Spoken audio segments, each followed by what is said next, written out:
साथियों सलाम, नमस्ते, सत श्री अकाल और जय भीम जोहार। घाटशिला में किसे पिलाया जाएगा घाट घाट का पानी दोस्तों? दरअसल उपचुनाव होने और उसको लेकर चुनावी बिसात लगभग बिछ गई। किस किस की साख दांव पर है दोस्तों। सिर्फ टाइगर कोल्हान चंपई सोरेन की ही नहीं है, दो और हैं वहां के स्टार कोल्हान के कहे जाते हैं।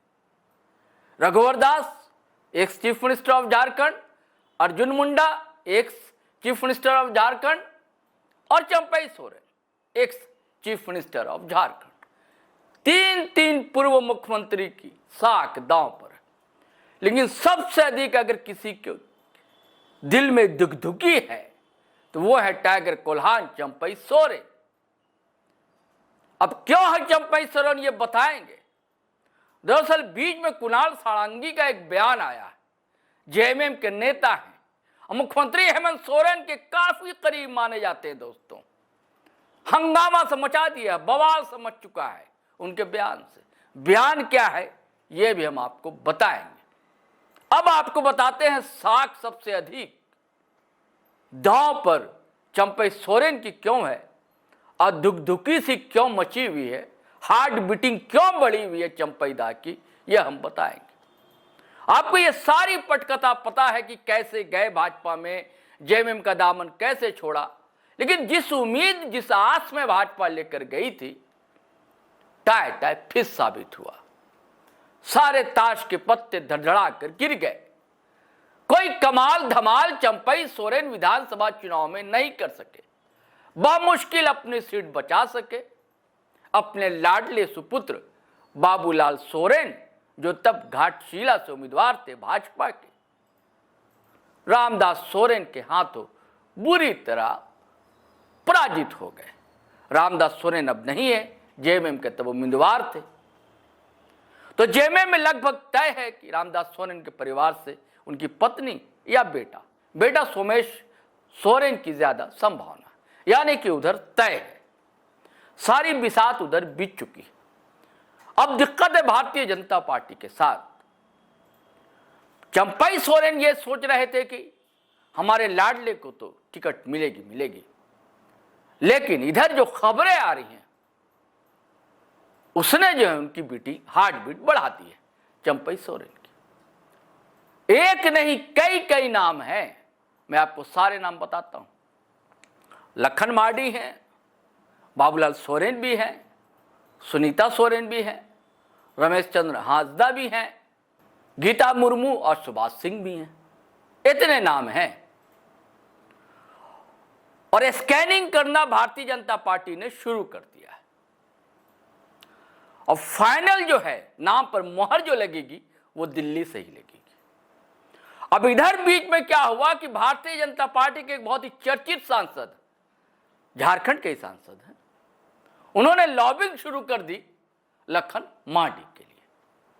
तब से लखन मार्डी के हौसले बुलंद। एक और जानकारी आपसे साझा करना उचित समझता हूं दोस्तों, वो ये है कि भारतीय जनता पार्टी हर बार नए पत्ते खोलती है। घाटशिला में तो खासकर कभी लखन मार्डी हुए, कभी लक्ष्मण टुडू हुए। लक्ष्मण टुडू आज जेएमएम में, बाबूलाल सोरेन हुए, कोई हारा कोई जीता। यह सिलसिला घाटशिला में लगा रहता है। हालांकि सक्रिय अर्जुन मुंडा भी नहीं है, लेकिन कोल्हान से तो आते हैं, वो इलाका उनका है। वो तो चुनाव नहीं लड़े, लेकिन उनको भी मौका दिया गया था जनजातीय मंत्रालय, लेकिन तो वो लोकसभा चुनाव ही हार गए। विधानसभा में पोटका से संभवतः उनकी पत्नी को टिकट मिली थी, नहीं जीत सकी। तो क्या ये जो इलाका है, क्या अर्जुन मुंडा अपने परिवार को किसी को लड़ाना चाहते हैं या कोई और पसंद अर्जुन मुंडा की, या रघुवर दास की भी कोई चाहत, या नेता प्रतिपक्ष भारतीय जनता पार्टी का भी फिलहाल तो अध्यक्ष है ही। हालांकि कई बार कह चुके हैं कि मैं अध्यक्ष रहना नहीं चाहता, बाबूलाल मरांडी, उनकी भी दांव है। बाबूलाल मरांडी और चंपई सोरेन को तो बताना है कि आदिवासी के तो भैया हम ही लीडर हैं भारतीय जनता पार्टी, ये बताना।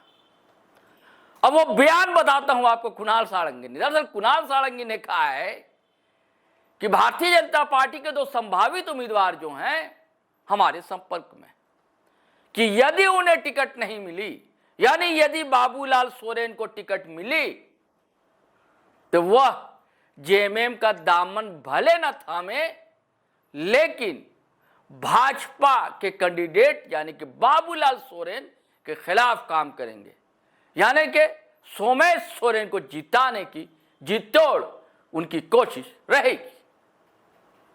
तो ये सब ऐसी कहानी है दोस्तों जिसने धड़कने जो हैं चंपई सोरेन की बढ़ा दी। मैंने एक थंबनेल ही बनाया था ना कि घाटशिला में घाट घाट का पानी पिला देंगे सोमेश या हेमंत सोरेन। हेमंत सोरेन बड़ा कायदे से अपनी चालें चल रहे हैं, और उधर चंपई सोरेन आपको पता है अकेले पड़ गए हैं भारतीय जनता पार्टी। अब एक ही कोशिश उनकी है कि फिर चश्मा बनवाने के बहाने दिल्ली जाएं और अपने लाडले के लिए टिकट किसी तरह लेकर आ जाएं और उसको जितवा दें, तभी इनका पॉलिटिकल कैरियर बचा रह सकता है। नहीं तो दांव पर तो है इनकी राजनीतिक बेसात पूरी। भारतीय जनता पार्टी का शीर्ष नेतृत्व जो है यानी कि हाई कमान, वो in any how in any cost जीतना चाहता है घाटशिला की सीट। हालांकि अब तक मान्य परंपरा ये रही है या देखने को मिला है दोस्तों कि जिस पार्टी की सरकार रहती है उपचुनाव का रिजल्ट लगभग उसी के पक्ष में जाता है, लेकिन इस ट्रेंड को भारतीय जनता पार्टी तोड़ना चाहती है।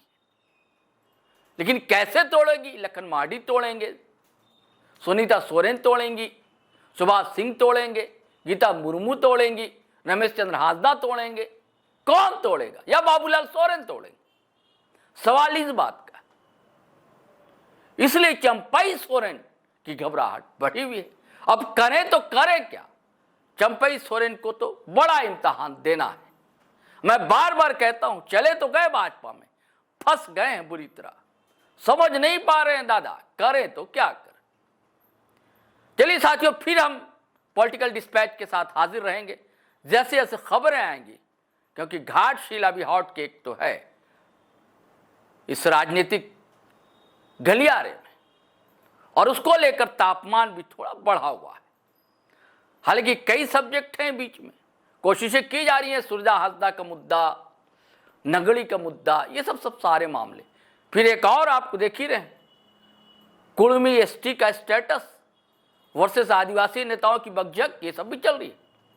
और मैंने एक और महत्वपूर्ण बिंदु को छुआ ही नहीं साथियों, वो ये कि जेल कैंप के भी उम्मीदवार किधर होंगे या जेल कैंप किधर होगा, टाइगर जयराम महतो की रणनीतियां क्या होंगी। पिछले बार भी उनके उम्मीदवार थे रामदास मुर्मू, बहुत ज्यादा मत तो हासिल नहीं किया था, 8-1 हजार की मत हासिल किया था,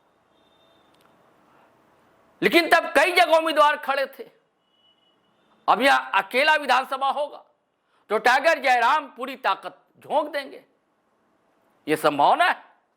और इधर कोल्हान का दौरा भी कर चुके हैं, तो वो भी एक महत्वपूर्ण फैक्टर रहेगा जेल कैंप का, कि उसका उम्मीदवार, क्योंकि वहां कुर्मियों की भी आबादी है दोस्तों, और बल्कि लाख आप कुर्मी स्टेटस और आदिवासी ये सब मामला विवाद देख रहे हैं, लेकिन अभी भी आदिवासी युवा जो है साथ में तो है काफी हद तक, जो यूथ है जिसे जेनजी आजकल कहा जा रहा है नई टर्मिनोलॉजी में, वो जयराम के साथ है। अब देखिए दोस्तों क्या होता है, किसके भाग्य का सितारा दमकता है, चमकता है, देखने की बात होगी। अब सबसे बड़ा सवाल कि चंपई सोरेन की पॉलिटिक्स का क्या होगा। चलिए साथियों, आज्ञा दीजिए, इजाजत दीजिए, फिर हम नए वीडियो के साथ हाजिर रहेंगे। लेकिन वही गुजारिश है कि अगर आपने हमारा चैनल सब्सक्राइब नहीं किया तो कर लीजिए, और वीडियो हमेशा की तरह धड़ाधड़ फटाफट शेयर कीजिए, लाइक कीजिए, कमेंट कीजिए। इजाजत दीजिए, आज्ञा दीजिए। जय हिंद, जय भारत।